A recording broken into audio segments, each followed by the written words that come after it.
Well,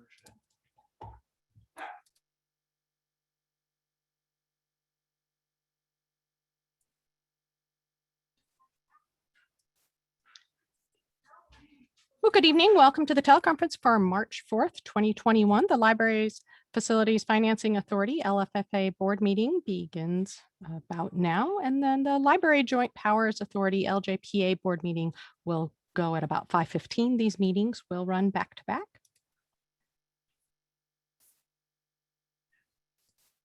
To join this webinar using a telephone only, please dial any of the following numbers and I'll read two of them aloud. 1-888-788-0099 or 1-833-548-0282, and then slowly enter the webinar ID of 979-1676-0188. As an attendee, your microphone is muted for the entire presentation unless you follow the process for public comments. You do not need a microphone, a camera, or a screen if you only want to listen to this meeting as it is accessible by landline or mobile phone. The board will take public comments as outlined in the posted agenda and in the next slides. All written comments must include the agenda item number and be received prior to the close of public comment on that agenda item. If you're joining by computer, you may use the Q&A feature to type your comments. On the attendee control bar near the bottom of the screen, you'll see the Q&A icon. You may also use the raise hand icon to raise your hand. The moderator will either call your name or announce the last 3 digits of your phone number when it is your turn. State your name and then you will have 3 minutes of speaking time. In the lower left corner, you might see audio settings, and then in the center, you'll see raise hand and the Q&A icon, and in the lower right, you'll see leave in a red rectangle. If you're using a mobile device, the Q&A icon and the raise hand icons likely appear near the top right corner of your screen. So everything's in reverse. In the upper left corner, you'll see leave meeting in red letters, and then the raise hand and the Q&A icon in the upper right. If you've called into this meeting using a telephone only, you may raise your hand by pressing *9 on your keypad. The moderator will announce the last 3 digits of your phone number when it is your turn to comment. Press *6 to unmute yourself. You will have 3 minutes of speaking time. Once the board meeting begins, if you're joining by computer, to see all panelists, you may need to use the Zoom control bar and select gallery view. Depending on the size of your mobile device screen, you may need to scroll over to view whoever is speaking. If you're accessing this meeting via a Chromebook or the web browser only, you may not see all panelists at one time, only the panelists speaking. The chair of the board, Martine Brunel, will now call the meeting to order. We're transitioning to gallery view. Please stand by.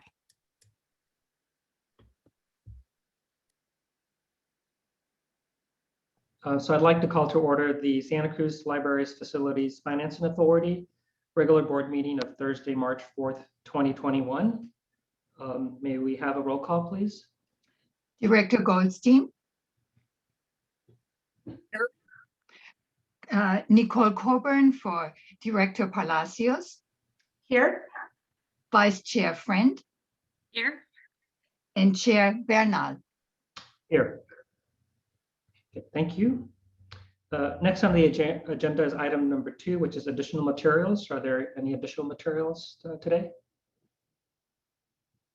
There are none. Okay, thank you. Next is additions and deletions to the agenda. Any additions or deletions? There are none. Thank you. Next is item 4, which is oral communication. So this is an opportunity for any members of the public who wishes to address the board on items that are related to the business of the authority, but not on our agenda today, where they can speak to the board. Are there any members of the public that would like to speak during oral communication?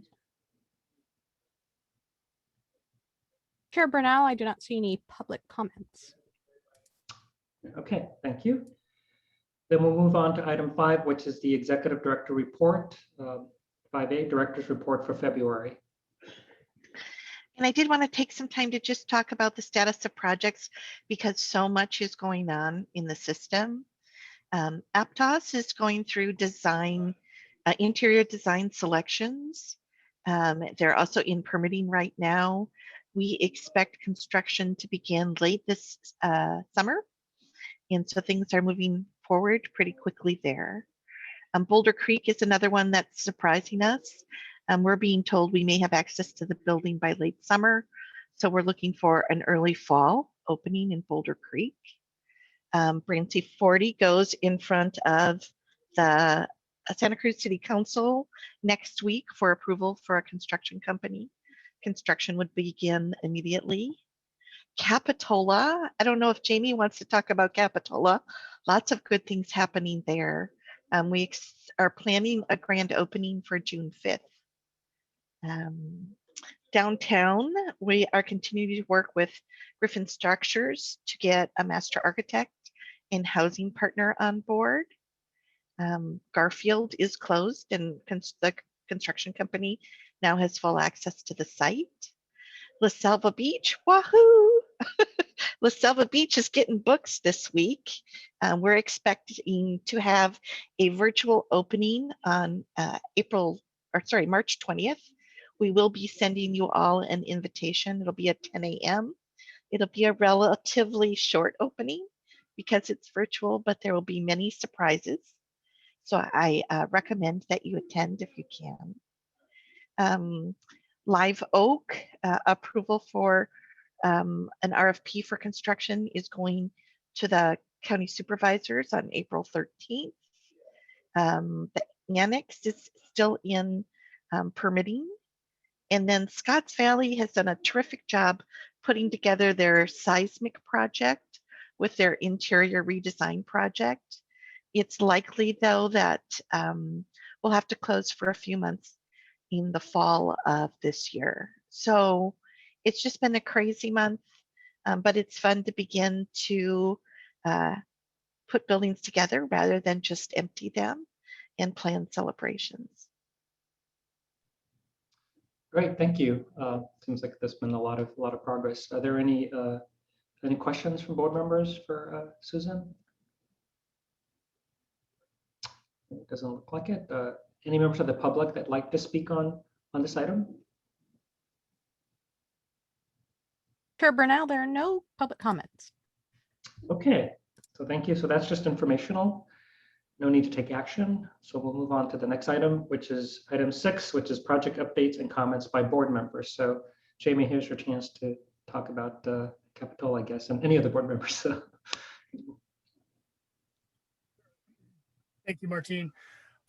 Yeah, like Director Nimitz said, obviously there's been some really great progress in the Capitola Branch Library. We finally resolved the power line conflict. You may have seen some press that we received about the power line conflict. Overall, I thought the article was generally accurate. The one nuance and the point of clarification I would make around the article, if you didn't see it, it seemed to suggest that taxpayers were going to be on the hook for the full amount of the extra costs that were incurred due to the power line conflict. And I can assure everybody on this board that the city of Capitola is pursuing all possible avenues to make sure that the costs are appropriately allocated to the parties responsible for the design error that resulted in the building and the power line being too close at the beginning. So that was the one thing that maybe didn't come through too clearly in the article. And I just wanted to make that as a point of clarification that it's certainly not a foregone conclusion about who's going to be paying at this point. And the city of Capitola has pretty strong opinions about it, and that we are pursuing all avenues necessary. Thank you. A comment, Chair Bernal. You heard a preview from Director Nemitz about Scotts Valley Library, but I also want to mention that we are holding a week from today a virtual community open house. So everyone can see a sneak peek of the renovations. It'll be led by our Group 4 design team. So that is next Thursday, March 11th at 6 p.m. And we're asking people to pre-register if they can for the Zoom meeting, just so we have a sense of attendance and can plan the meeting accordingly. And I won't attempt to read off a URL in a meeting, but the flyer is on this, Scotts Valley's website, scottsvalley.org, as well as on our social media and on the library site as well. Thank you, Susan. I saw that up there. So we're really encouraging people to come out, take a look at what we're doing. We are very, very excited, and it was referenced, we made great strides in the past month, I think. And I just couldn't be happier. I'm really excited to showcase this for the community. So that's it. Thank you, Martine.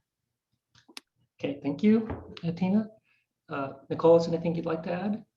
I'll just note the La Selva branch is beautiful. I had the opportunity to go by with the project manager from the county staff or team, and it is just gorgeous. And I I went before the furniture was in and all the books, so I can't wait to go back and see it fully equipped. Thank you, everyone.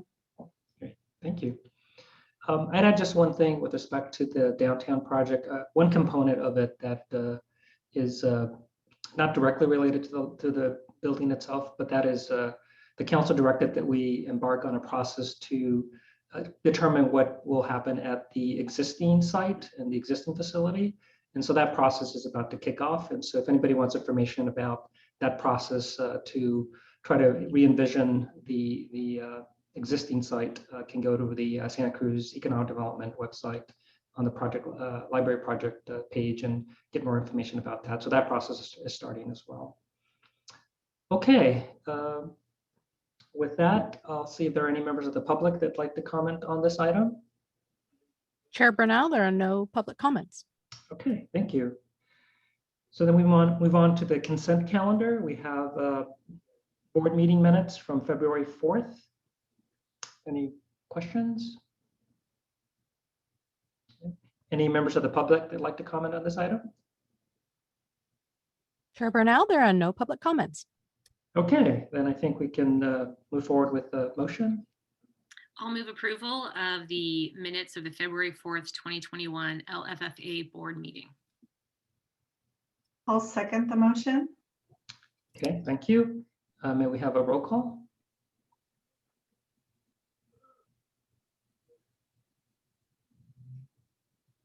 Director Goldstein.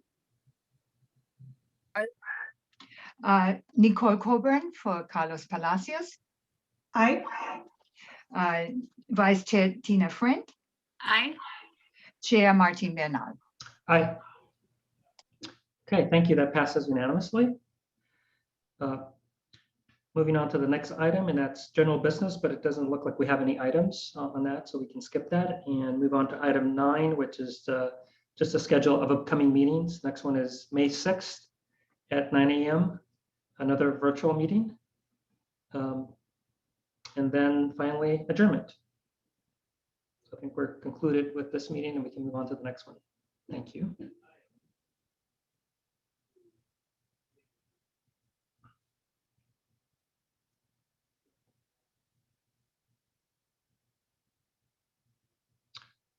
Okay, we'll go ahead and call to order the Santa Cruz City County Libraries Joint Powers Authority Board regular meeting of Thursday, March 4th of 2021.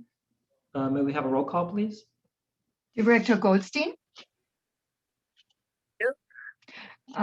Nicole Coburn for Carlos Palacios. Here. Vice Chair Tina Friend. Here. Chair Martin Bernal. Here. Okay, thank you. Next is additional materials. Do we have any additional materials? There are none. Okay, thank you. Any additions and deletions to the agenda? There is none. Thank you. Next is oral communications. This is an opportunity for members of the public to comment to the board on items related to the business of the board, but on items that are not on our agenda today. Are there any members of the public that like to speak on oral communications? Chair Bernal, there are no public comments. Okay, thank you. Next is item 5, which is a report by library director. Excuse me, Chair. Could we have a report out from the closed session of February 4th? Just a sentence or two, please. Oh, I see. Under additions and deletions. Yes. It Number says report 3. out from closed session of February 4th. I don't think there is a report out. Report out from that closed session was the board reviewed the item listed on the closed session agenda, which was a performance eval, and took no reportable action. Correct me if I'm wrong, though. Yes. Thank you. Yes. That's right. Okay, thank you. Okay, so sorry about that. So back to item 5, which is report by library director. This is library director's report for February of 2021. Turn it over to you, Susan. I have submitted in writing a status update on the library's service model during COVID. We're still in the purple tier, as you know, and still doing the grab and go services. One services that we are piloting this week is one-on-one tech help. And we found that we've been answering a lot of technical questions through our phone system. And there are some things that are just very difficult to explain over a phone. So we're going to pilot some one-on-one services to see if we can expand to this sometime this summer. Other than that, it's been a good month. Okay, thank you. Are there any questions from board members?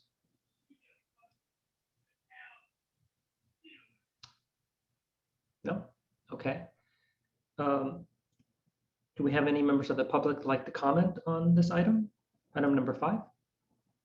Chair Bernal, there are no public comments. Okay, so with that, that's not a action required. So we'll move on to the next item, which is a report by Friends of the Santa Cruz Public Libraries. Hello? Oh, Can you hear me? Martine? Okay. Hi. We can hear you, Martine. Go Hi. ahead. Good evening. Martin Gomez. I'm the Interim Executive Director for the Friends of the Santa Cruz Public Libraries. Very brief report tonight. First off, I just want to echo what Director Nemitz said about the La Selva Beach Library. We're very excited about the opening. This is now number 2 in the line of openings for libraries. And I wanted to mention and give a shout out to Cindy Jackson, who's the local chapter president there, who's done a tremendous job at helping to raise money and convincing everybody that needed to be convinced that a $100,000 addition to that project for a new nano wall, which is going to create such a wonderful space there for the library, was because of her leadership and her vision. And to everybody in La Selva Beach, they deserve a big round of thank yous and applause. So thank you. And we're all looking forward to those of you who can join the virtual public reopening, as Susan mentioned, on the 20th of March at 10 a.m. And there is a registration required because it's a Zoom session. Second item is just to let you know that we do have a new board member. We're proud to announce that we've got a woman by the name of Laura Albrecht, who is a Santa Cruz native, and she comes to us. Let's call her the new generation of board members for the Friends. She is a graduate student at the San Jose State University, where she is studying library science, and she's very interested in learning about development and fundraising. So she's found a good place to land here with the Friends, because we're going to put her to work helping us raise money for the rest of those branch libraries. That basically completes my report. I want to thank you for the opportunity to speak before all of you today. Great. Thank you, Martine. Are there any questions from board members for Martine? Okay. All right, thank you again. I'll see if there are any members of the public that would like to comment on this item. Chair Bernal, there are no public comments. Okay, all right. Thank you, Martine. Appreciate all your hard work. We'll move on to next item, which is report by the Library Advisory Commission, Commissioner's report. Oh, we have Lindsay. Hi, good evening, board members. Lindsay Bass, Chair of the Library Advisory Commission. The commission met on Monday, February 22nd via Zoom teleconference, and I'll give you just a brief review of 3 motions the commission made as part of its general business agenda. So the first item that we discussed received unanimous approval, and it was a recommendation for the library administration to begin implementing LAC subcommittee recommendations for improved public participation and to come back to the commission to provide timely progress reports. Thanks to some very proactive work done by staff upon approval of the recommendations, we were given a demonstration of changes that had already been implemented to the LAC webpage. And I just want to note these changes have been really warmly received by the public, and we appreciate the actions that have been taken by staff, as well as the public, Vice Chair Cotter and Commissioner Dubin, to bring greater clarity and public engagement to our work. So thank you so much to everybody that's been involved in that.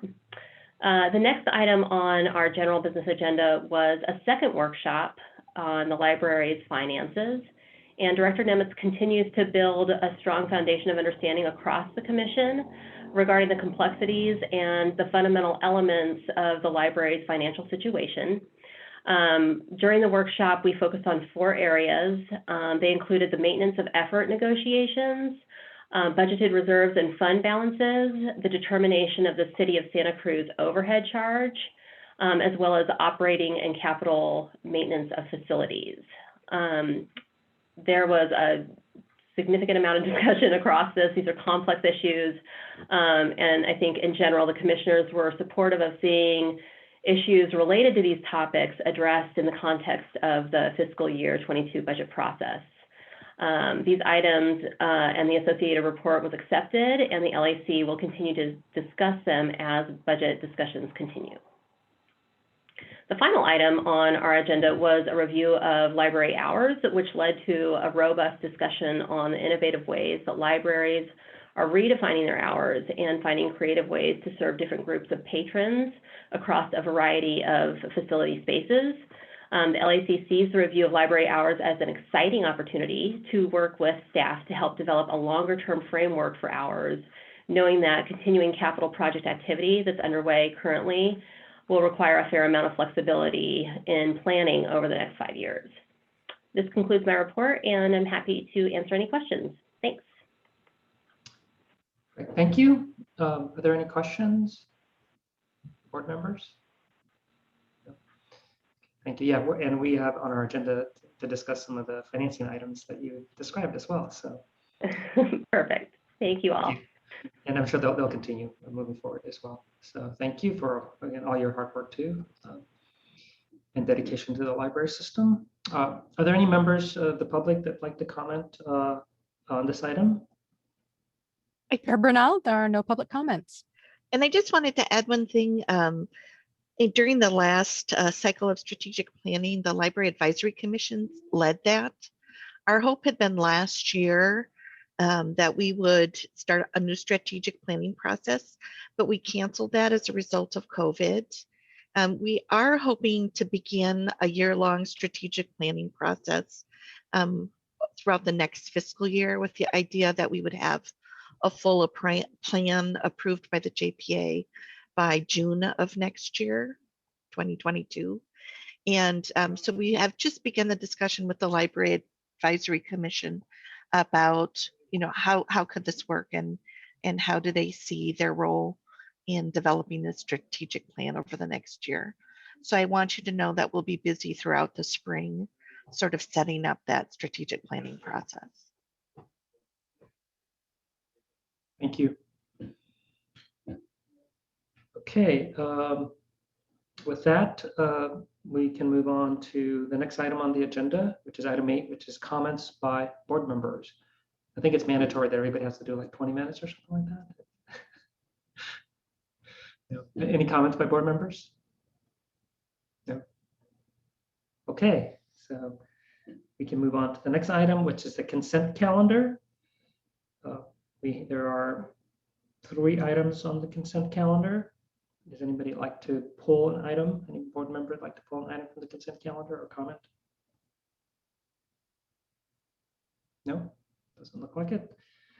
Are there any members of the public that like to comment or pull an item from the consent calendar? Chair Brunel, there are no public comments or requests to pull an item from consent calendar. Okay, so with that, we can move forward with the motion. And I'll move approval of items 9A through 9C.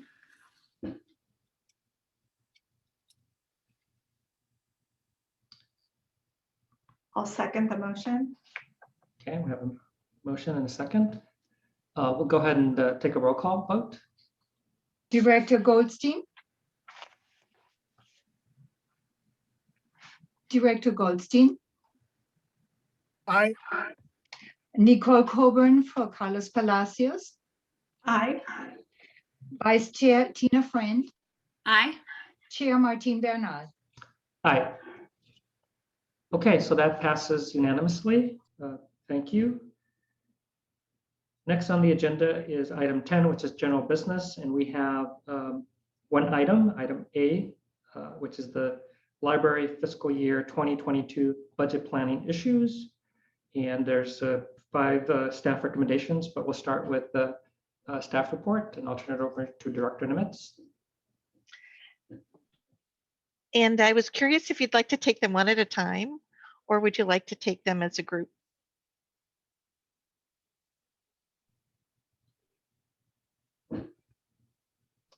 I think that, I mean, certainly I think with respect to action, maybe we can take one at a time. Do you want to do just an overview and then, Okay. and then we can go through them? The library is in the process of developing their FY22 budget. And as part of that, we are developing our budget assumptions. And there's a series of assumptions that really need to be identified or resolved prior to putting the budget together so that we can move forward accordingly. The first one is maintenance of effort. As part of the Second Amendment to the LFA, there has been a 5-year agreement about how county library funds are allocated across both the Santa Cruz Public Libraries and the Watsonville Public Library. That 5 years is coming to a conclusion. And it is my hope that we can actually resolve this year and create a new 3 to 5 year allocation resolution for the county library funds.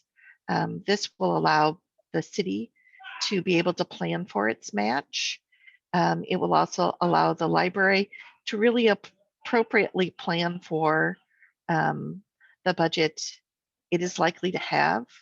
We have one more fiscal year of, I would say, utter chaos as branches open and close. But by July 1st of 2022, pretty much all of our branches will be open except for Aptos, and that will open a few months after the beginning of the fiscal year. As we have waited for the resolution of this, what we're inevitably ended up doing is projecting really significant deficits for the library because we could not rely on the library county fund increases or an increase by the city of Santa Cruz in FY22 until that agreement has been settled. And I think the result of that brings us to number 2, which has been, I think, an aggressive approach to budgeting reserves. Currently, the library has a 20% reserve. It's about 2.8 million that we hold aside. And I totally believe in reserves. I think they're essential for a time in which it is raining. But there was never a bigger time for which it was raining than this year. And I have to say, we've come nowhere near to begin to use the 2.8 million budgeted reserve. I did talk to both Nicole and Jamie because coming from a smaller jurisdiction, they both actually have a higher budgeted reserve. I think both are using 25%.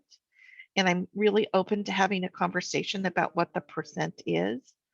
But really at the end of fiscal 2022, unless we do something more aggressively, we're going to have 2.8 million in budgeted reserve. I'm going to guess far upward on 2 million on the unfunded or on the fund balance, even though in the past we've always been between 1 and 2 million. And the library fund itself will have over $2 million in excess funds if those aren't itemized for some sort of expenditure plan. I'm asking that you give me the permission to sort of aggressively budget the balance, the fund balance, and spend it out in the next fiscal year on things that are needed. Of course, I will document what those needs are as part of the budget. The last thing the third thing we discussed was the determination of the City of Santa Cruz overhead charge.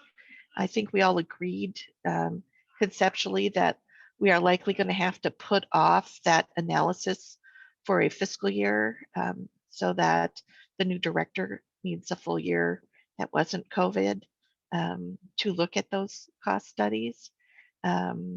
So our past 4 years, we have taken a base level amount and inflated it by 5%.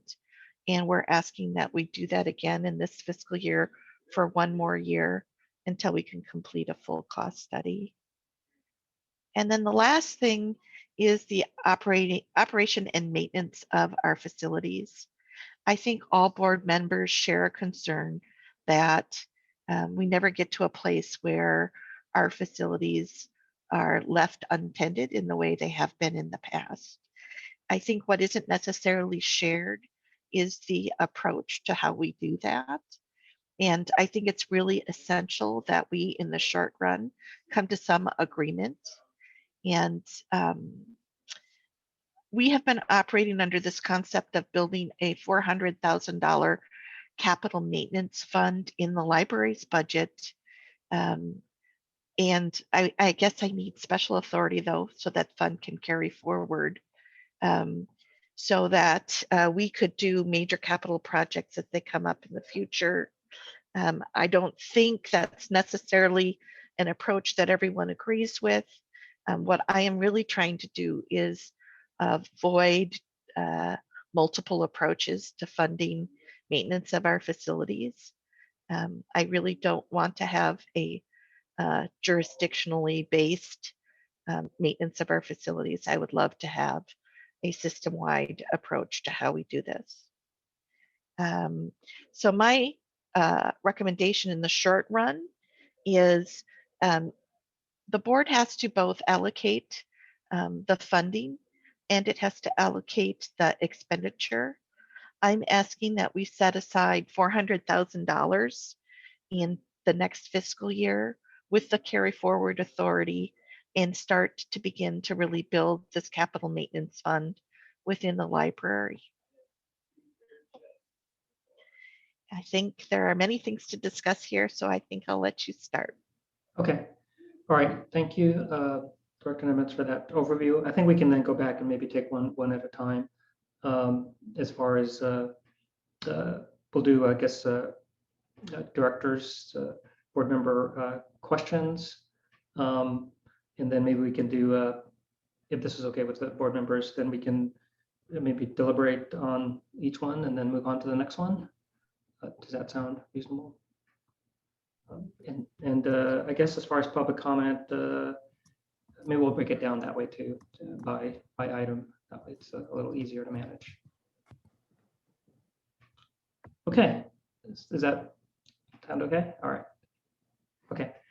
Okay, so moving on to item 1 then. And 4 and 5 are actually related, so we'll just combine those. But on item 1, any questions from board members for Susan on this item, which is a recommendation to create a committee to look at the maintenance of effort contributions and come up with a plan by May of 2021. I can just start off by saying that we have been having conversations, certainly the city and the county, around this. So some work has started and calculations and that sort of thing. It's been ongoing, but I do think that it is important to complete the work. May might be a little bit aggressive as far as a timeline, but we can see what people think about that. And certainly having a subcommittee, it seems like that's okay with me, but I'll turn it over to board members, see if you have questions or comments about that. I don't have any questions, but I do have comments. Go ahead, Terry. Are you ready to go into comments on this one? Well, let's see. Any questions from the other directors, Tina or Nicole, before we go to comments? I guess I do have one question, Martine and Susan, thank you for the overview and thank you for having the clear recommendation to consider. That is helpful. And I want to hear a little bit more. You were talking about how we have a year of utter chaos coming up, because we do. We have 2 branches are nearly done, 8 more that are going to be under active work. So we have a busy year, but it seems like you're hoping to settle into normalcy for fiscal year 22-23. Like that is like the end goal there. Okay. And then you were saying that one of the challenges by us moving maybe through the end of this agreement period and not having the next 5-year plan in place was budgetary projection purposes. You feel like that creates some uncertainty. So I want to hear just a little bit more about that, if you don't mind, about why this is a challenge for your work with budgeting. I think that with 10 new branches, the public is going to have some really significant desire to have open hours.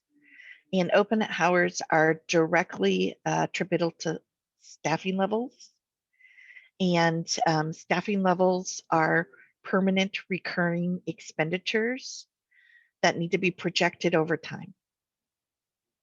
And so perpetually not really understanding what our base recurring budget is or is going to be really limits our ability to both plan for and to offer hours of public service.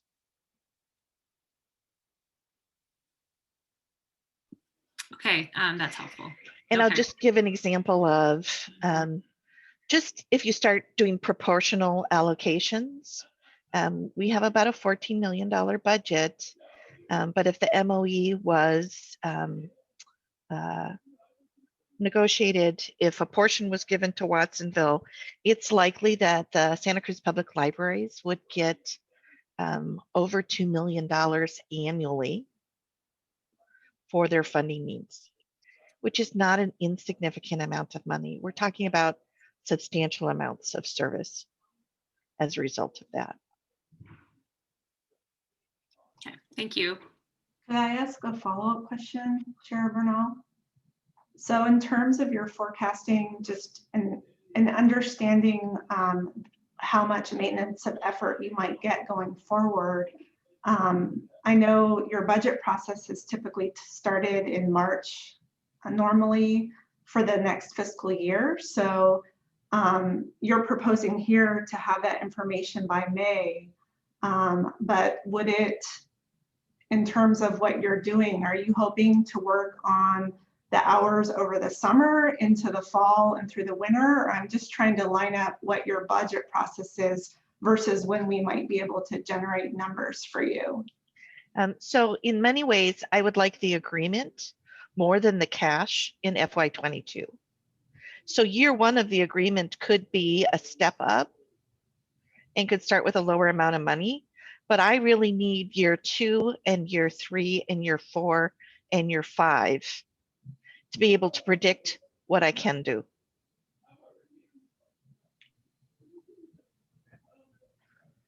Okay. And my fear is if we delay for a year, I can't plan for that at all, and I won't know till June 22.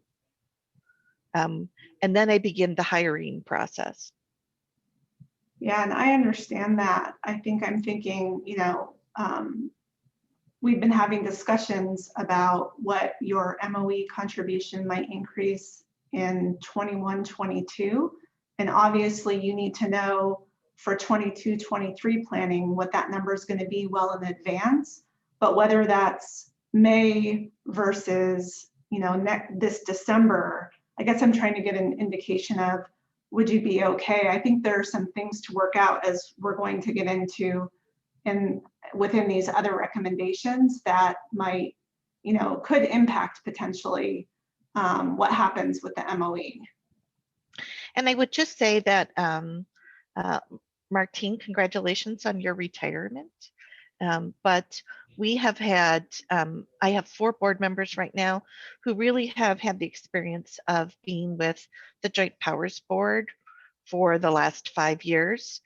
You've all been here through Measure S. You all understand what the library system was before. I think now is the time because getting unanimity across all 4 jurisdictions can be incredibly difficult. I'd really love to have the opportunity to do this before we have a major change in players.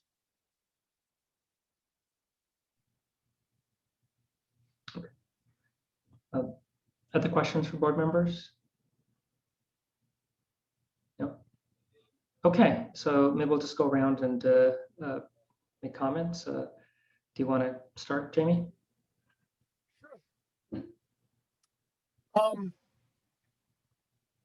So I think I would start on this one with, first off, I think we really do need to focus on a long-term staffing plan and the relationship between staffing and hours. I think that was something we talked about in last year's budget cycle, was trying to see how the branches were going to be opening and closing over time, how the staffing would shift, and where the real kind of crunch points were. You know, my thought is that we have a tentative 1-year deal, which would bring, I think, around $320,000 into the library system for next year. And, you know, from my feeling, I'd like to see what the budget looks like with that. First, I think that's sort of where we are. In terms of forming a committee of this board, I have some apprehensions about that. You know, I think my first one is that, you know, technically this board doesn't have jurisdiction over the maintenance of effort at this point until the money gets dumped into the LFA. It's kind of to some degree out of our control. I also know that we, you know, Nicole and I have done a fair amount of work to try to work on a sequenced approach to these different issues. Director Nimitz touched on the relationship between the maintenance of effort, building maintenance, and then also the relationship to this Watsonville library system. Each one of those things, I think, sequentially needs to get worked out. And I think that the maintenance of effort element is kind of the third component of that. And so I'm just, you know, when we've looked at the timelines, we felt like it wasn't feasible for us to get there in the next couple months, 6 months, 5 months, whatever it is, by May 15th. And so I think what I'd like to see is, I know we need to push on the gas on this, but I'd be really appreciative of staff developing kind of that multi-year relationship between staffing, branches, opening, closing, hours. That piece would be really helpful. I'd love to see the budget developed with the $320,000 that we've at this point, the tentative agreement for the maintenance of effort. And then, you know, I'm not so eager to create a Brown Act committee of this board, but I would encourage the county to continue to work with all of its partners on this, and so that we can come up with the right long-term plan. And I think a target to do that by, you know, next December is probably reasonable in what we need to do, so that we're not going into the same issue next budget cycle. Thanks. Okay. Are there other comments from other board members? I just wanted to add on, since there is an interrelationship here with the maintenance and developing a plan for that. I think that's a critical component to this. And I know this touches on recommendation numbers 4 and 5, but and I went back through some of the board items to look at some of the past work that the library staff had done, and trying to document, you know, how maintenance had been handled, and to try and define some of that, which was really useful to look back on some of that work. I think it would be a disservice to all of our new branches if we didn't try to come up with a reasonable and a thoughtful approach to how we're going to maintain the buildings, both for ongoing maintenance and major maintenance. And so I would really like us to work on developing plans for how we want to do that maintenance. And I think, you know, I'm open to, you know, who actually performs it. That's, I guess, another question. But I think we really need to develop those plans. And, you know, resolving that issue, I think will help us resolve some of the maintenance of effort questions going forward. And so, yeah, like Jamie had mentioned, the timeline of May 15th to try to resolve MOE, I think is a little bit early, but I do agree it needs to get done this calendar year, so that, you know, going forward well in advance of your 22-23 budget cycle, what funds you have available. And I do acknowledge that you're going to need significant additional funding to properly staff our brand new branches and remodeled branches and provide the hours that I think the community wants. So, you know, there is definitely an urgency to get all of this done. Okay. other comments? A comment, Chair Bernal. Go ahead. Yeah, I mean, these are really intricate, tough issues. I mean, without question. Just the MOE, we have like 3 layers within that conversation. We have the 3 members of the library fund, Scotts Valley, Capitola, the county. Then we have Santa Cruz. Then we have Watsonville, who's not even in this meeting right now, are all a part of that conversation. So it is, I think, incredibly intricate. And I know that there was a system in place for a really long time that got modified 5 years ago, and there were some pain points in doing so. I mean, I wasn't there at the table personally, but I definitely knew that it did actually take a lot of discussion, sharing of values, working through compromises to come up with the current plan. And I think the next iteration will be, I think, maybe a really great refinement. Maybe we'll have our maybe forever plan, if you will, that can, Jamie's smiling, but that can like change and bend with the future. But as I was thinking about this, I'm so hearing Director Nemets's desire for, can I have some certainty? Can I have a foundation upon which to build a good solid operating plan to really bring services to life in all these new branches? Like, I'm hearing that so loud and clear. And I want to, support you, support Eric and all the staff in achieving that. At the same time, I think have to test that with some reality a little bit. So while I'm definitely hearing you would like to charge for May 15th, that's like 2 months from now. And I think if we all could put ourselves in a room and sort it out, maybe, but I think we might need a little more time as I've been reflecting on that horizon. And so I heard what Nicole was suggesting about maybe we try to get this done this calendar year. And that way we could have something in place in order to move the budget through in good time for this, in this current budget cycle. And then we'd give ourselves more of like an 8-month or 9-month runway to get things resolved. And so thinking then we could also tackle the facility, which is incredibly important to all of us. And we've already started to think about that. We want that resolved too. And those things are interconnected as well. And so maybe that is just a more realistic timeline, is to give ourselves a little more breathing room to make sure that we can move through this. And I know you're worried about the loss of Martine. We all are. But we would just have to work our best with the new city manager from Santa Cruz to work through that. So, weighing all this, it's not easy, but I'm thinking that we should give ourselves that room to do the good job it deserves. And just keep the pressure on internally. And I know that everyone, the entire board is very committed in wanting to move forward with diligence, with seriousness, and with speed as well. Because we want this to succeed. Like, we're totally behind you on that. So I'm inclined to support a longer runway to get this done, maybe to peg it to the end of the year.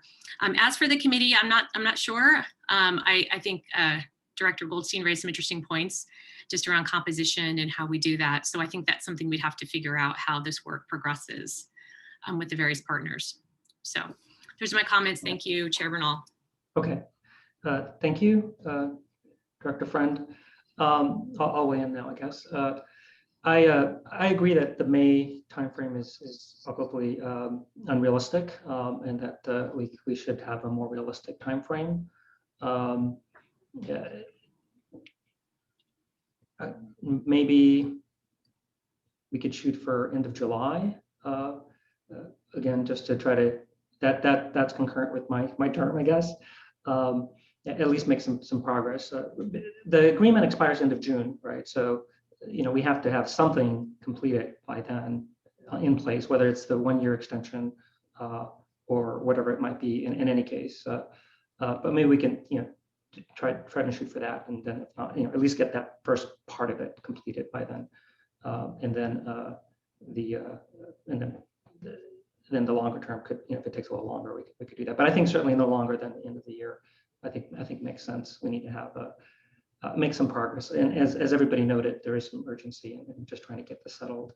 And I think, compared to last time around, you're right that it was hard and difficult. But I think the circumstances are a bit different this time around. I think the issues. I think we ought to be able to work more collaboratively together, and I think we're all willing partners, and I think we have a better sense of what the fiscal implications are and all of that. And we've been talking about it already. So I think it's just a matter of really dedicating the time and the focus and moving it forward.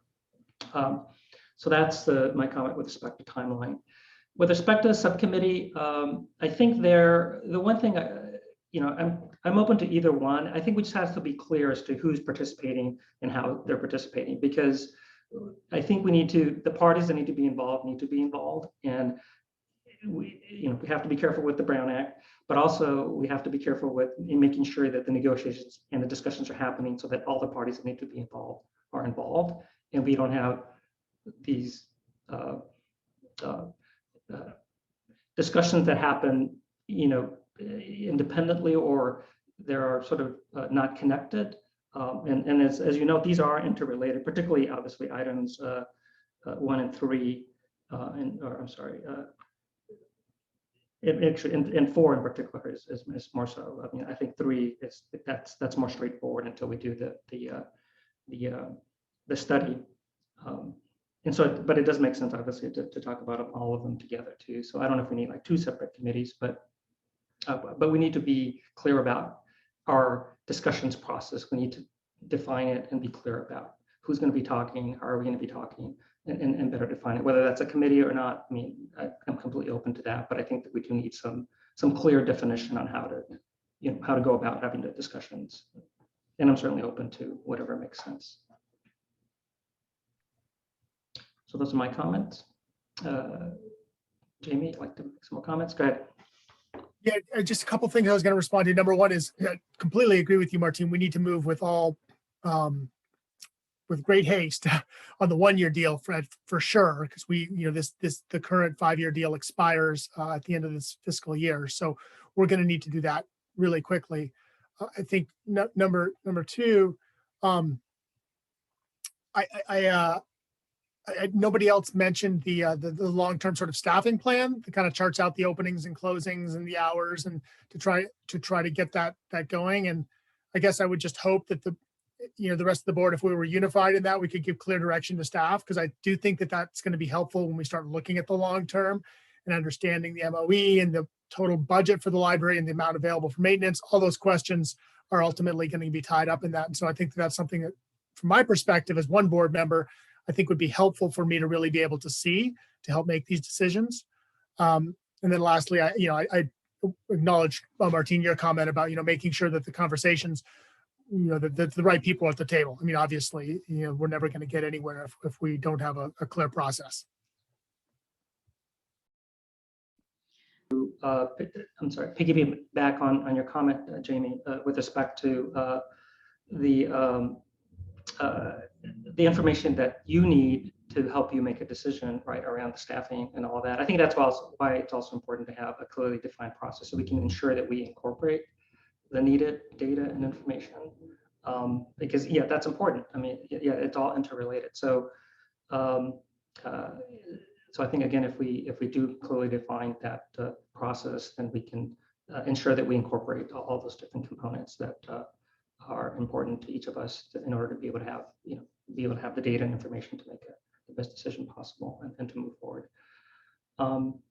Okay. Chair Barnell, Yes.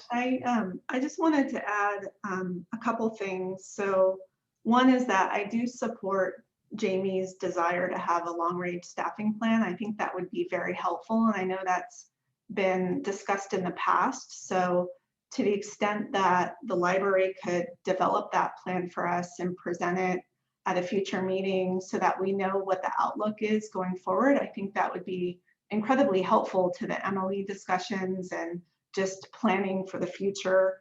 And then in regards to the committee for number 1, I was here when we negotiated the last round of the MOE agreement, and at that time, the library board was a completely different board. It was elected officials and citizens, and they did establish a subcommittee, but it was easy for them to have those conversations, and then and the city administrator types could have separate conversations. And so it was a different kind of structure. And I worry that by having a subcommittee of this group, like Jamie had indicated, it's going to be difficult for us to have reach an agreement where we can then take it to our boards and councils.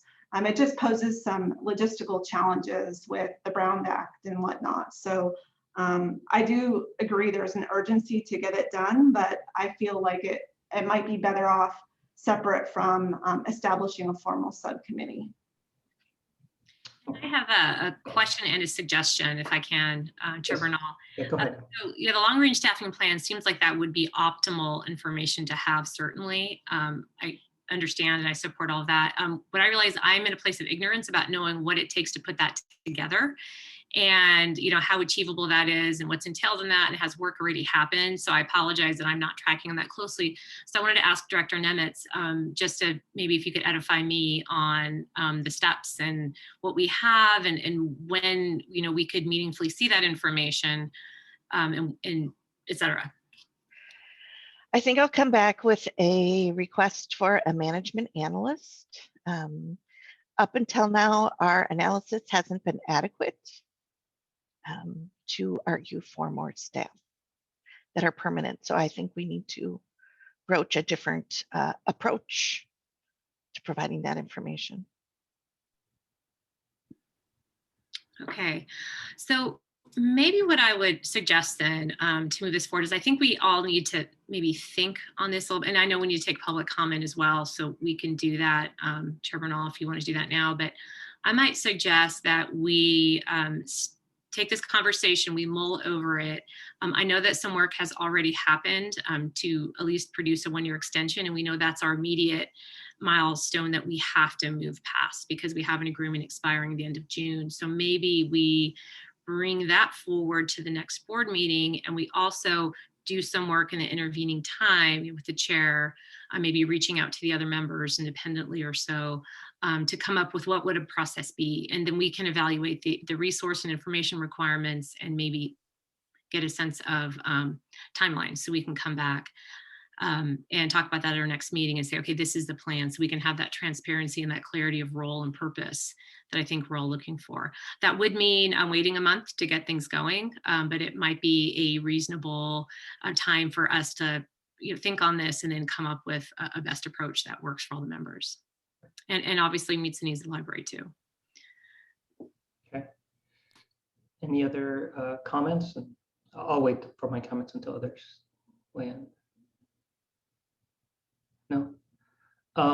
I was going to suggest a similar thing, that the staff work on with the board members, as you similarly suggested, Tina, to come up with the process and then bring that back to the board. And again, that doesn't preclude us from having some, we're having already some conversations certainly on some of these aspects. We're working with the county on running numbers and that sort of thing. So there'll be some work will continue because we already are engaged in some of that. But I think having staff bring back working with the board members again on what the process is in the plan and the timeline, so that we can all sort of then all agree to it would be extremely helpful. Okay. Any other comments from board members or questions? Okay. So with that, why don't I turn it over to see if we have any public comment, and then we'll bring it back for any kind of motion that we want to make. Are there any members of the public that like to comment on this item? Item 10. Chair Bernal, there are no public comments. Okay. All right. So with that, we can come back and entertain a motion on how we want to move forward. And well, just to be clear, I guess are we talking about really all of the issues and all together, right? Or are we talking about one? Just to be clear. Well, I had heard a kind of 1, 4, and 5 seem to be creating kind of a natural nexus. I think in our conversation, talking about the MOE, the plan to get that done, and assessing timelines for that. Number 4 was looking at facility maintenance, and I know we're all keenly interested in that, and that was suggesting a subcommittee on that as well, but perhaps we can also fold in that process or consider that. And then the item 5 was to talk about allocating funds as a placeholder. We didn't really talk about that specific recommendation as much, so I don't know if we want to talk about that separately, but I felt like our discussion encompassed maybe 1 and 4 Right. at least. I know other board members have thoughts on recommendation number 5 for the placeholder of $400,000. wanted to talk about number 5 and then also on number 2. Okay, all right, well, why don't then we hold off then on making a motion? Let's just move on to the next steps. And I think you're right, Director Friend, that what we're just talking about really relates more to 1 and 4 that are interrelated, I guess, and having a process for that. So why don't we move on to the next one, and we'll come back and do maybe a motion that covers everything in case they interrelate.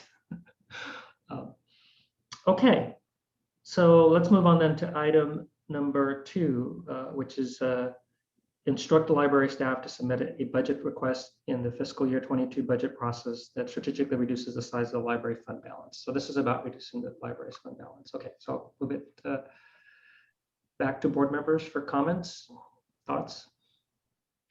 Question maybe before we go into comments. Go ahead. Just so in the city of Capitola, we have adopted fiscal policies that kind of guide like how we would use fund balance. Do we have any policy guides within the library structure about how fund balance would be used, or are we winging it here?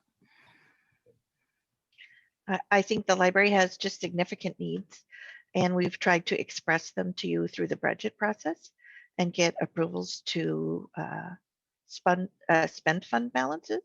In the past, in some cases, you've been willing to approve those.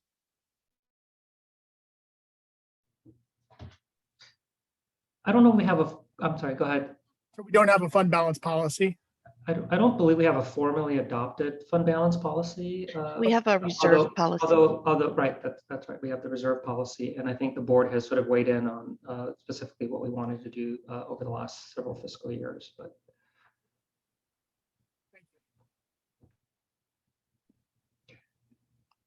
other questions for Director Nemitz, board members?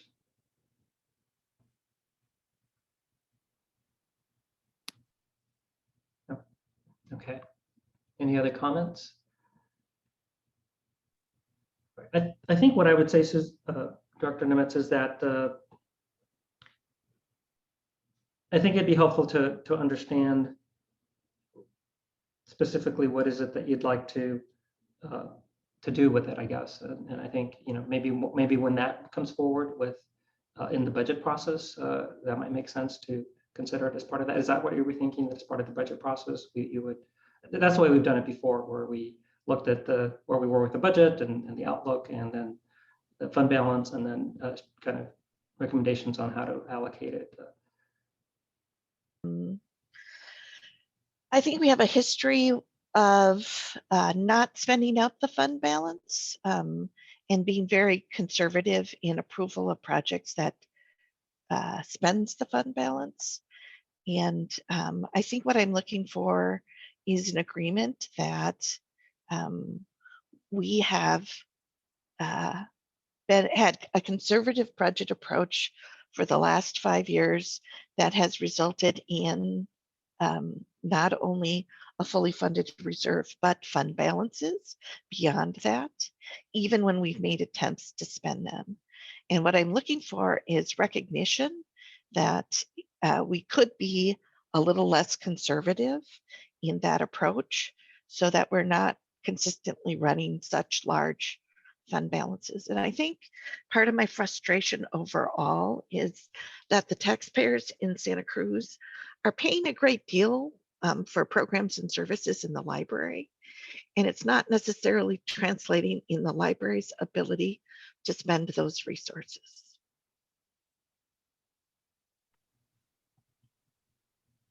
Okay. And I agree that if I'm not doing an adequate job making the case for that, I need to know how to do better.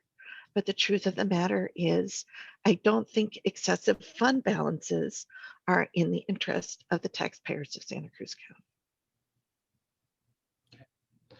Okay, looks like Jamie, you have questions or comments?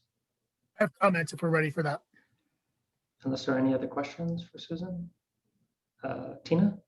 Well, maybe I had a question for all of us too, because I know in the initial presentation, there was talk of, well, our reserves at 20%, and maybe we consider adjusting that upwardly, maybe up to 25% or so, if there's a sense that we want to, preserve some funds in that reserve. And so I just wanted to see what everyone else's reserves are right now for your city. For Scotts Valley, we have a 17% absolute floor, but we have about 25% is the target we try to hit. So we're about 25 for my operation. And I think the others are maybe pretty similarly situated. So maybe there's a conversation there. And then in Scotts Valley, I just wanted to comment that to Director Goldstein's question about policies. What we have a policy that just dictates that if you have one-time monies like fund balance, that they're to be used only for one-time purposes. And so I don't know if the library had something even that general, because I think that's an important principle, is that we're not signing up for ongoing obligations when you have just one-time monies. So anyway, I just wanted to share that. So sorry, Chair Bernal, less of a question and more of a comment, or maybe a way to, we can talk about this going forward. Right. Okay. Other board members have comments or questions? I have comments. So first, to respond to Tina's question, we're 25% for a contingency and emergency reserve in Capitola. We also have other sorts of reserves to take care of facilities and things like that, as well as a PERS reserve and a trust fund, but probably the comparable would be 25%. I'm actually comfortable at 20% for the library, just because the library isn't in the same sort of position that the cities would be in terms of, so reserve levels, I think, are a function of the size of your budget, the level of risk in a community. That has to do with either natural disasters and emergency responses, as well as revenue fluctuations. And so when I look at the library, it's about a similar size budget to Capitola's, and a pretty similar risk profile in terms of revenue, in that we get a lot of sales tax money that comes into the library, but we don't really have an emergency response responsibility like we do at the city of Capitola. Susan isn't going to have to mobilize a whole bunch of tractors to start clearing mud out after a big flood in a downtown, for example. And so I'm probably pretty comfortable with the 20% as a reserve number for us. I know that we moved it up from a lower figure previously. I don't remember all of the history there. Regarding the fund balance, though, that was exactly, thank you, Director Friend, that was exactly my kind of heart of my question. Was we have that same policy in Capitola about, one-time revenues like fund balance need to be used for one-time sources. And I was just trying to see whether we had that with the library. My feeling, and where I feel like it's been with the library, is we've had a really hard time getting a clear picture of what the fund balance was through multiple budget cycles. And so without like a firm grasp on that, it's been kind of hard as a director to understand like how much of a resource do we really have in fund balance. So I don't have any kind of aversion. I completely echo Director Nimitz's comment that having excessive reserves, excessive money in the bank isn't the purpose of collecting taxes. The purpose for us collecting taxes is to provide services, but we do need to be adequately prepared so that we can be resilient and respond to situations as they may come up. And so to the extent that we have a firm handle on what that fund balance amount is, and there really is $2 million. I mean, I think that from my standpoint, trying to find a way to work that down to a $500,000 figure is probably maybe a better working number, so that there's just a bit of a cushion and we're not immediately digging into reserves if we do have some minor fluctuations in revenue. But I would like to continue the, I think that the principle of using one-time revenue like fund balance for one-time costs, as Director Friend mentioned, is really important. And so to the extent that we're giving direction to staff to develop something in the budget, that would be the kinds of things that I would prefer to see. Okay.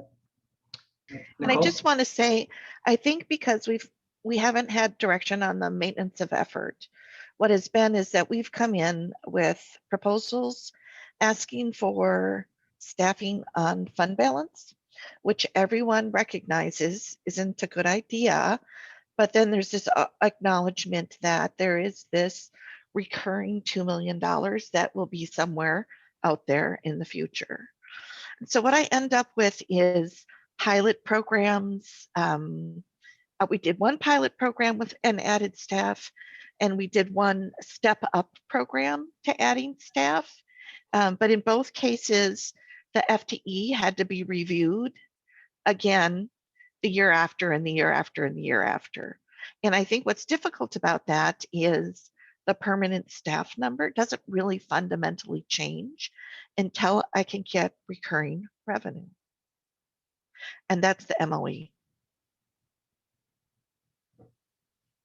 I have to say, we're still down 30 FTE. Sorry, not including this down. We're down 60 FTE from 2010 this year. But to go back to our regular staffing, we're still down 30 FTE from 2010. And we're adding library sites and making the libraries a lot nicer so that people will want to go to them. And a huge chunk of our personnel budget is for aides, which are on-call, unbenefited people. I mean, we spend almost $1 million a year on temporary people. And so we need a core group of staff that can manage this place.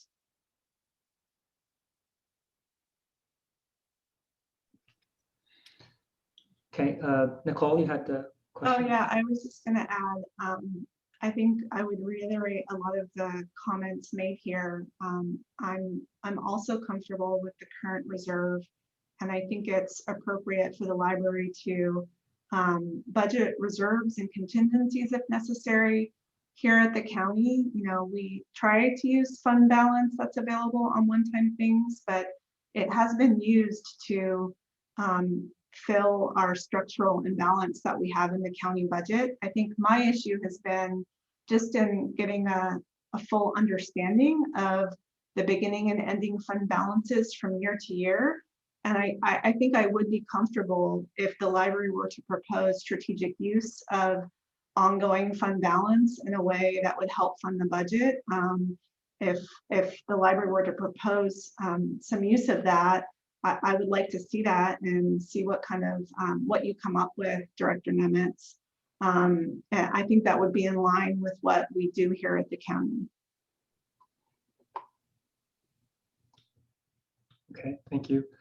I also agree with the the comments that have been made. I think that and here at the city too, we have similar, the 17% to 25% is what we use for our reserves. And now, and I'm comfortable with the 20%. But with respect to, and I also agree that obviously if there's one-time money, it should be used for one-time purposes.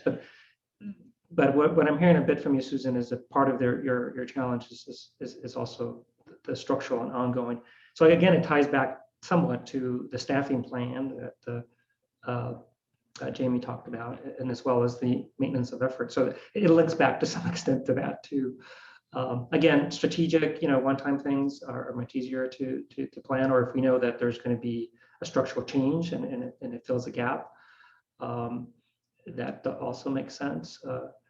So I think maybe we can tie it back to the discussions we're going to have about the maintenance of effort and then also with the budget process in terms of again, I certainly would be interested in hearing, as Nicole mentioned, what are you thinking as far as the uses for that.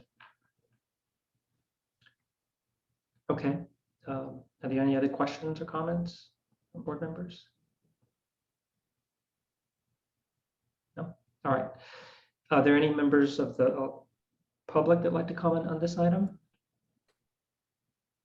Chair Brunel, there is one member of the public.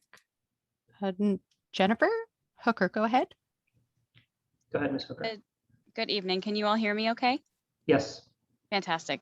I just wanted to, I'm not going to pretend that I can understand all of the intricacies of the financial aspects of this, and you talk about percentages, and but I do want to just perhaps share an anecdote. I am a librarian at the Scotts Valley Library, so I don't want to share a pretense that I'm a member of the public, but I am a member of the staff.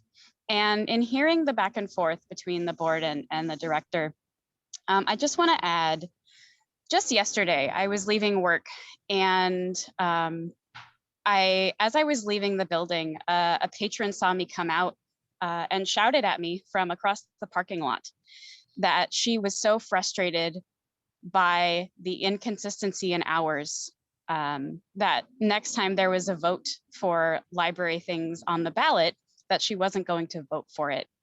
And I know that all of us probably don't want that. So I will say that it is making an impact on the patrons that we serve, and as well as staff. You know, we are very overwhelmed. We're acting as essential workers, but we're not being treated as such. And a lot of us are overwhelmed with how much work we have to do, how few of us there are to do the work that we have to do. And I just wanted the board to be aware of, you know, you can talk about numbers and percentages, but there are real people who are having to deal with these on a daily basis. You know, my coworkers feel like they can't take a day off because it will put an undue burden on the remaining coworkers. Having extra staff to keep the building open, to have longer hours, to do all of these programs that we want to offer people would be very beneficial, not just to staff and the public, but to the overall image of the library. So that's all I wanted to say, and I appreciate you all taking my comment. Thanks. Okay, thank you for your comments. Are there any other comments from the members of the public? Chair Bernal, I do not see additional public comments. Okay, thank you. All right, let's move on to the next item then, which is the item 3, the budget the current year, and then we'll go back and do a motion to cover these things, I guess. Budget the current year estimate for overhead for the City of Santa Cruz services inflated by 5% for fiscal year 22. And then to have the City of Santa Cruz move forward with the cost allocation study in the coming fiscal year. First of all, are there any questions for board members for Susan? My understanding is that people were comfortable with this at the last board meeting. Yeah, that's my sense too. Basically fine. I guess, Martine, have you guys looked into, is the 5% real or, you know, close to real for you guys for this year in terms of increased costs? You know, it's probably higher than that. I mean, as you know, with PERS costs, it's, you know, I think it ranges a bit higher than that.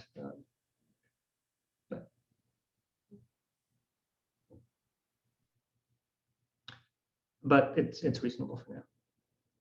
All right. So, okay, if there aren't any questions, we'll move on to the next one and we'll come back and take a motion. Let's see. Are there any, maybe I'll just ask for public comment. Are there any public comment on item number 3? Chair Bernal, there are no public comments.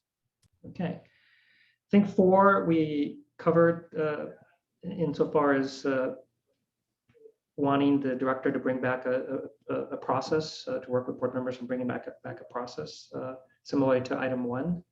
Are there any other comments or questions around item 4 that anybody would like to make?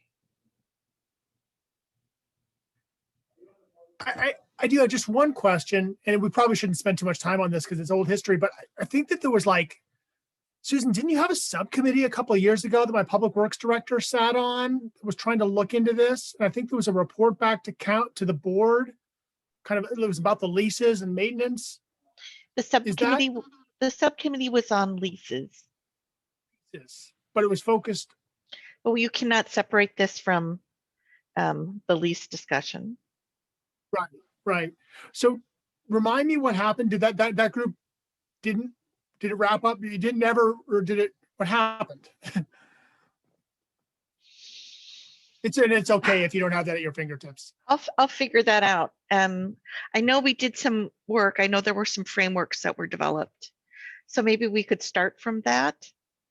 I don't know. Are you interested in that? Yeah, we should look at, well, I think we should look at what happened there. I don't know that it's several years old, but nevertheless, I know that some work went into that.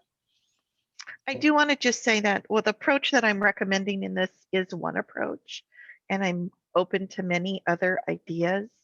Again, my goal here is to have a single approach so that I don't have multiple facility departments at differing standards. Yeah, and this is broader, right? This is about maintenance in general, maintenance of facilities, not just maintenance of facilities. Not just the leasing arrangement, which is interrelated, clearly, obviously. But the difficult piece is in signing the lease, there needs to be expectations of the leasee's role Right. and the leaseor's role. Okay. Okay. Let's see if are there any members of the public that like to speak on item 4? Chair Bernal, there are no public comments. Okay, then we'll move on to item 5, which is recommendation to allocate $400,000 to Capital Facilities Fund as a placeholder until item 4 is resolved, I guess. Are there any questions or comments from board members? Yes, go ahead, Jim. Question. Remind me, I'm sorry, and I really just don't remember this. So we,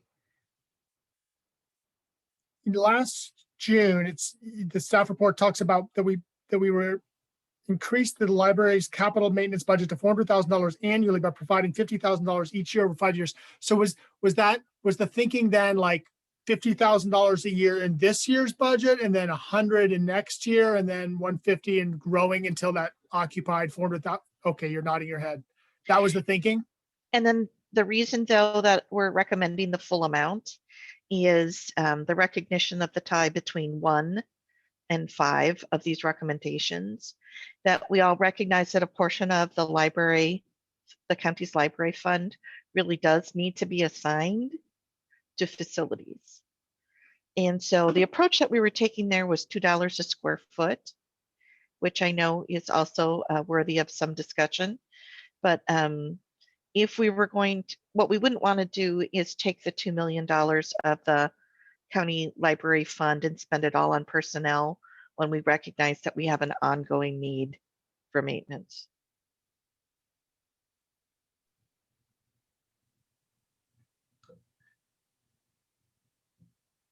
I have more questions, but I can comment if you want. Okay. Let me see if there's any other board member have questions for Susan. I just have a question in terms of the fund balance. I wonder if this might be a good use of some of that, depending on how much you have. If you wanted to set aside a portion of your available fund balance into a maintenance fund, depending on if it's this amount or another amount, that might be one of the things you consider as you're looking to use that fund balance. Under these circumstances, I think that's a good idea, Nicole. Another thought is, given the conversation that we had around the hours, to some degree taking up. So yes, I think either Nicole's suggestion or the other truth here is that there is that money in the MOE sitting outside of the JPA. And so to some degree, once we figure out where that money is going to land and how maintenance is going to get worked out. So I don't know that we have to be saving up in 2 different places for maintenance right now, if that makes sense. Because in some ways, there's the MOE money, which conceivably can be for maintenance. And then there's fund balance, which you could allocate towards a maintenance fund. But in some ways, I feel like that's almost repeating, it's sort of overly saving potentially. So, Jamie, I would recommend, though, that we hold the fund balances in the JPA. So the odd thing about holding money in the county library fund is it actually creates another board. So am I now supposed to begin to lobby the LFA for distributions? I think this governance is so complicated to begin with, but to have the county library fund then being a source of millions of dollars, which they are then going to allocate, really creates a second board that the library reports to. And it doesn't create a way of thinking about the library systemically. I don't want to have 2 boards, one which thinks about all 10 branches and one which thinks about 7. I don't totally see the nexus here. I mean, I think our plan is to come up with a solution for the MOE by the end of this calendar year. But I would argue by putting those resources, if you decide to make the capital fund within the library, not under the JPA's control, but under the county library fund, you're creating a second decision-making authority. And I do I report to them? Do I lobby them? How do I have conversations with them about where the money's allocated and when? Who approves the projects? I don't think we have any proposals for maintenance right now in front of us. And so I think just the question is in my mind, the question I was answering was, should the library set aside $400,000 for maintenance at this time? And I was suggesting potentially that might be saving more than we need to be right now. I'm open to other board members' approach here, but I was just hearing earlier so much concern about having the resources in the library. And so I was just responding to that, thinking that this is, do we want to just sort of quarantine this money at this point or not? But I don't have strong feelings one way or another. I'd like to hear from other directors. All right. Other comments from board members? Nicole, do you want to go ahead? Yeah, I can add something. So in terms of the money that is being generated in the library fund on top of what's already being put into the library system through the LFA, I wasn't thinking, I definitely don't want to create two different boards that potentially have roles governing library systems. And the library fund is overseen by the Board of Supervisors, which then that money goes into the LFA. But what I was thinking was that it would be good to know how much eventually on an annual basis or one time should go into a maintenance fund, and that we actually have a plan to fund that maintenance. And so I didn't want to, I'm hesitant to turn it all over without actually having a plan that we know what we're going to need to fund that major maintenance going into the future. So, I think once we have that plan and we know specifically what's needed for each of the branches to fund major maintenance versus what could be fund operations, I think clearly we'll be able to fund those two buckets, and it'll all be set out in stone as to what's happening. I just think it might be premature right now to, we just don't have enough information to be able to make these decisions at this time. Okay. Question, yeah, and I'm sorry if I missed this, Director Nemitz, but how much are we holding now in our facility fund? I know that it was funded at 50. Do we have 50 currently? We now have 100. We now have 100. Okay. Thank you. That's helpful. Yeah. So moving to 4, and again, I'm sorry if I missed this, but was the rationale for the 4 some sort of formula on the basis of $2 per square foot, looking at all the square footage across the 10 branches? Okay. Correct. Up with that. Okay. Well, I think it would be good to continue to put money aside. And yet I recognize that we're at the beginning of these larger conversations where we'll get much more precise information about individualized, hopefully, I would like to see, at least for Scotts Valley, individualized maintenance plans so we can know and really plan with some accuracy for the future. 400 might seem a little high to me, just to react to that number in light of the fact that a lot of our branches will be freshly new or updated in many material respects. And so hopefully we don't have major capital breakdowns in this first year. So maybe going along with what Director Goldstein was saying about, is there a way that that number can be a little bit lower and we can push more dollars into some of the operational things that we also know are an acute need? I'd be interested in seeing that. So, I think it's a good idea that we put in more than 100, and maybe we can just play with what's the optimal number for this 1 year with a newish library facilities, and knowing that we are embarking upon a legitimate process to get that nailed down system-wide, as well as the process of how we're going to do that. So that's what I'd offer up for the board's discussion. We ask Susan and Eric to go back and maybe play with that a little bit and figure out what a good number might be. Okay, and I agree that this item doesn't have to be related to the MOE discussion at this time. We can discuss that separately. But I think, and I'm also open to allocating whatever is a sort of a reasonable amount. Yeah, Tina, your suggestion is I think a good one, to have the staff come back with a number that they feel comfortable with. Particularly if it frees up funding to be able to do other things, that's probably a good thing to look at. Other comments? Jamie? I don't think I have anything revolutionary to say, so I'll make it quick. I think one of the things that I've done a lot of times as city manager in Capitola when I'm dealing with the healthy fund balance is I'll, try to sort of balance short-term goals, maybe building a street or, doing things like that with maybe using a chunk of another chunk of the fund balance for sort of a long-term investment. That seems to usually plays well. And it seems like it's balancing kind of like, hey, we have tax dollars now, let's put them to use. Let's get a street paved, let's build a park, let's do something like that, as well as also investing for the future. And so maybe as Susan, as you develop your fund balance plan, you could think a little bit about those two factors. And it seems to me that the facilities fund is a little bit of kind of the long-term planning because thankfully we don't carry debt as a library, which is pretty fantastic. All right, so now I'll open this up to public comment. If are there any members of the public like to comment on item number 5? Chair Bernal, there are no public comments.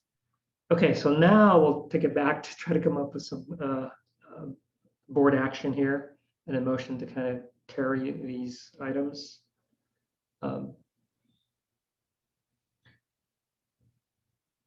Anybody want to take a shot at it? I can take a stab at it. Okay. I imagine I will say words and then those words will evolve with the other three of you. Yeah, well, we'll get it there. All right. Okay. So what I was suggesting to kind of get to, so starting off the recommendation on page 24 of the agenda packet, these are the 5 recommendations set forth, kind of maybe commingling 1 and 4. And what I would move is to direct that a 1-year MOE extension be returned for board consideration.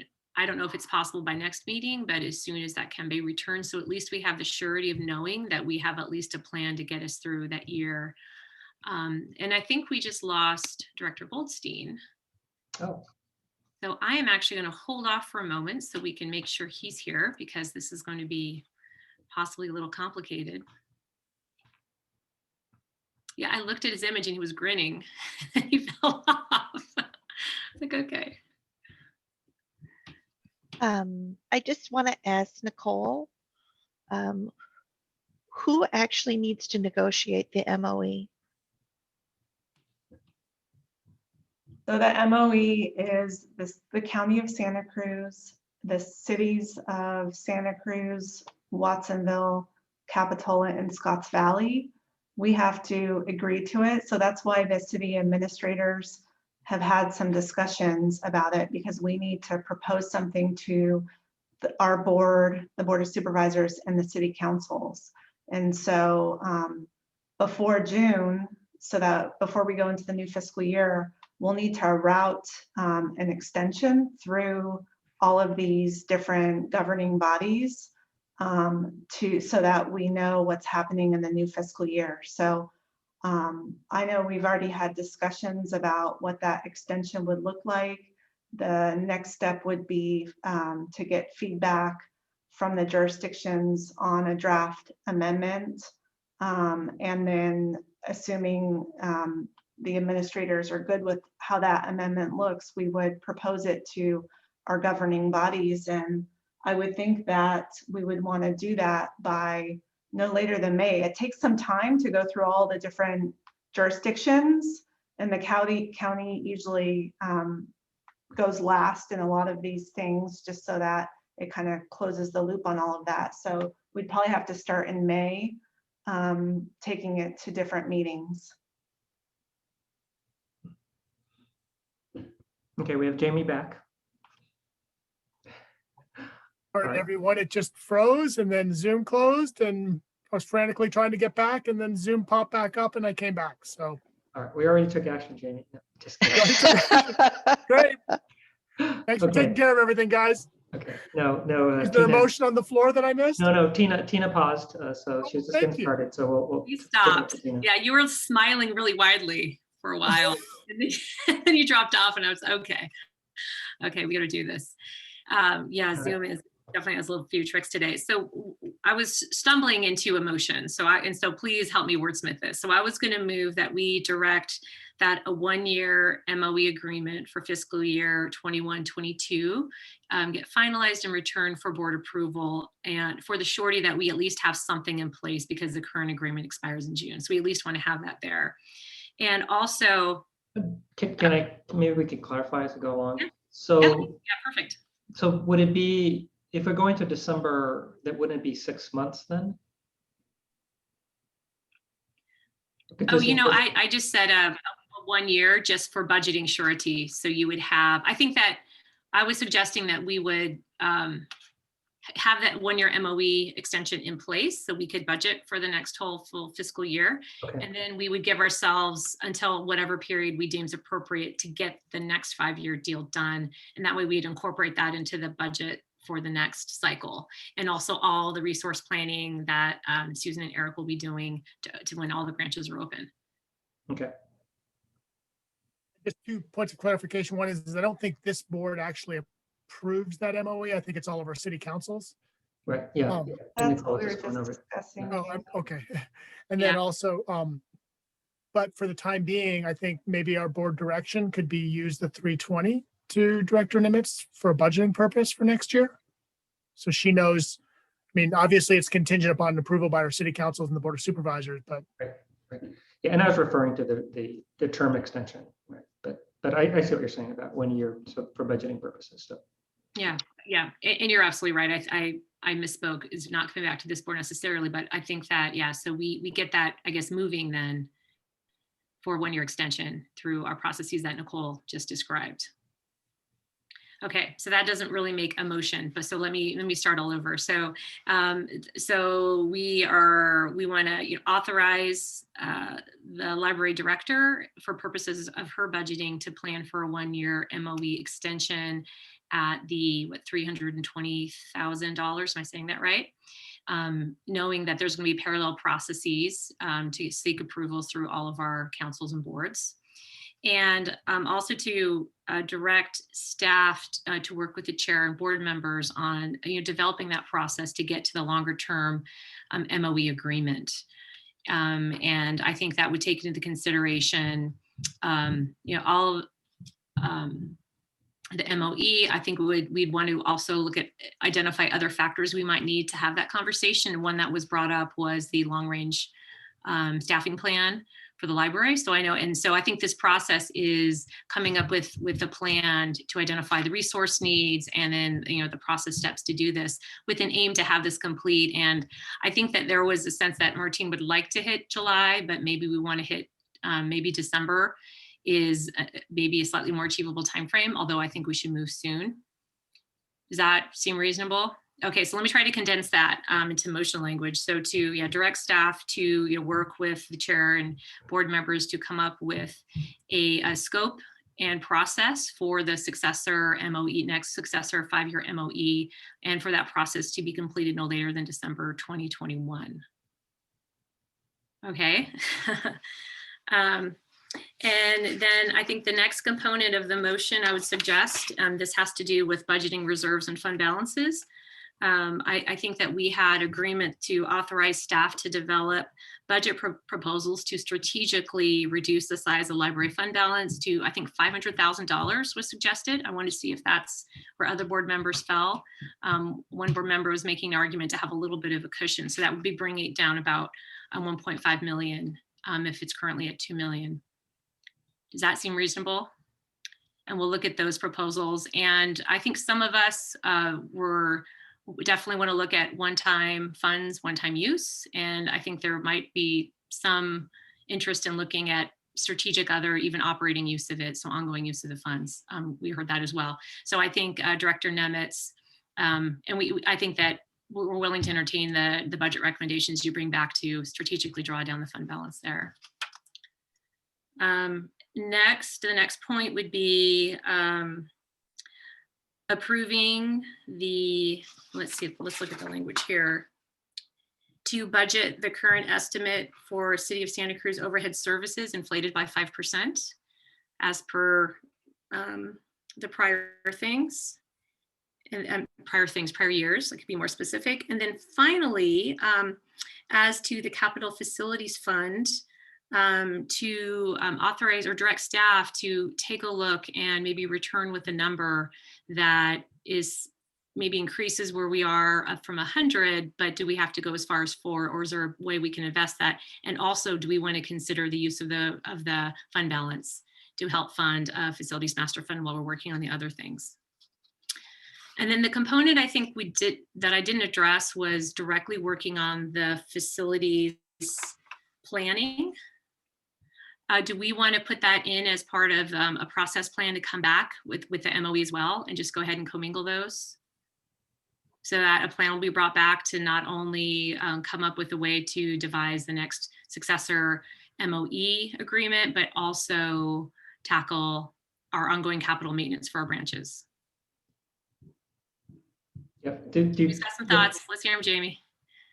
Oh, I mean, so, this work is ongoing. So I'm pretty confident this work is ongoing right now without having to, at this point, burden more of our library staff on it. But I mean, but if other board members would like to see some more work by library staff on this, that's fine too. Yeah, I like to see it coordinated. I think that's something we all want. We want to have it coordinated. Like, we're all situated a little bit differently where we are with our branches and our needs, but I think that we are all striving for consistency of quality. And I'm definitely hearing the point from Director Nemitz about this should be simple and hopefully have a single or few maintenance partners helping manage the system's facilities. So I think that we should at least coordinate on that. Right. Well, and it's tied to the MOE too, right? Because it's about funding and how to allocate the funding for maintenance and operational purposes. So it seems to me like they should work. I mean, there's clearly a relationship between those two. I think once we Yeah. figure So out I the think maintenance that stuff. if we can get both resolved together, because it's all about funding, right? So it makes sense that they get resolved at the same time together. I mean, there's obviously the processes are different and the agreements are different specifically, but they're interrelated. So might as well resolve them together because they affect each other. So, okay. Okay, so did that's great. the ugliest You did motion great, of all Vanessa. time. So there you go. and just one friendly amendment. I don't know what the rest of the board feels like. I was just reflecting back on sort of prior budget cycles and how it's been such a challenge to kind of get at that fund balance number. So really to try to direct staff to really work with the finance support to really hone in on that fund balance number so we really understand it when we're in the budget cycle, because I think that's been one part of our reluctance in the past to allocate it because it wasn't totally clear how much money we actually had. So I think that would really help us to the extent that we can get that support from the city of Santa Cruz. Sure. Okay. I think Guess that's that's a friendly reasonable. amendment. That's a friendly amendment. Yes, thank you. Yeah. A long-winded one to go in a long motion. Right. Okay. Are there any questions? The motion? Susan, do you have any questions? No. No. I'll Jamie? second the motion. Second motion. Okay. So we have a motion and a second. We'll go ahead and do a roll call vote. Director Goldstein? Aye. Nicole Coburn for Director Palacios, Aye. Vice Chair Friend, Aye. and Chair Martin Bernard. Aye. Okay, so that passes unanimously. And so that concludes item 10, which leaves us next to item 11, which is the schedule of upcoming meetings. The next meeting is May 6th at 9 a.m. virtual meeting. And then now we will move on to adjourn to closed session, which is a public employee performance evaluation.